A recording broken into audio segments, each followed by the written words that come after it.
আইন শৃঙ্খলার যে অবনতি হচ্ছে, এই ধারা যদি অব্যাহত থাকে তাহলে এই সরকারের প্রতি মানুষের আস্থা দিন দিন যেভাবে তলানিতে ঠেকছে, কিছুদিনের মধ্যে এই আস্থা নাই হয়ে যাবে।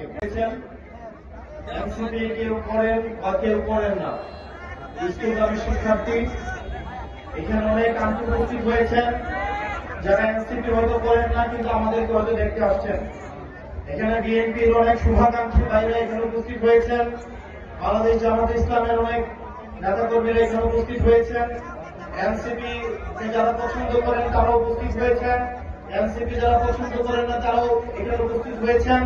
আপনাদেরকে সবাইকে আজকের এই প্রোগ্রামে আমি স্বাগত জানাচ্ছি।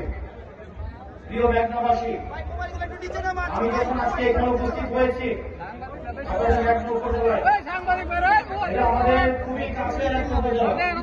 আমার বাড়ি দেবিদ্বার, এখান থেকে খুবই কাছের, আমরা একই এলাকার মানুষ। আমার মানুষগুলো আজকে এখানে উপস্থিত আছেন। আপনাদের সবাইকে আজকে একটা বিষয়, আজকে যখন আমরা এখানে উপস্থিত হয়েছি আমরা বিভিন্ন জায়গায় দেখতে পাচ্ছি যে আজকের প্রোগ্রামে অনেকেই বলছেন এই সরকারের অনেক গুণ, 3 মাসে 4 গুণ। এখন এই বিষয়গুলো আমরা বলতে চাই না, আমরা এত তাড়াতাড়ি এসব বলতে চাই না। এত উপজেলায় 3 মাসের 4টা যদি খুন হয়, স্বরাষ্ট্রমন্ত্রী আসলে কি করেন? স্বরাষ্ট্রমন্ত্রী উনি মাঝে মাঝে প্রধানমন্ত্রীর পক্ষে কথা বলেন, উনি মাঝে মাঝে অর্থমন্ত্রীর পক্ষে কথা বলেন। আসলে ওনার মন্ত্রণালয় নিয়ে ওনার কোনো চিন্তা নাই। এখন মানুষ যেভাবে বলা শুরু করছে যে এই মেঘনা উপজেলার মানুষ, আমি আসতে শুনলাম আমাকে এখানে বলছে যে এই সরকারের অনেক গুণ, মেঘনা উপজেলায় 3 মাসে 4 গুণ।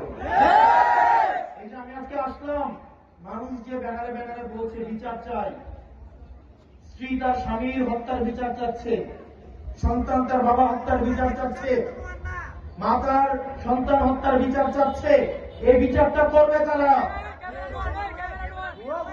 আমরা অত্যন্ত দুঃখের সাথে এবং পরিতাপের সাথে দেখতে পাচ্ছি আইন শৃঙ্খলার যে অবনতি হচ্ছে, এই ধারা যদি অব্যাহত থাকে তাহলে এই সরকারের প্রতি মানুষের আস্থা দিন দিন যেভাবে তলানিতে ঠেকছে, কিছুদিনের মধ্যে এই আস্থা নাই হয়ে যাবে।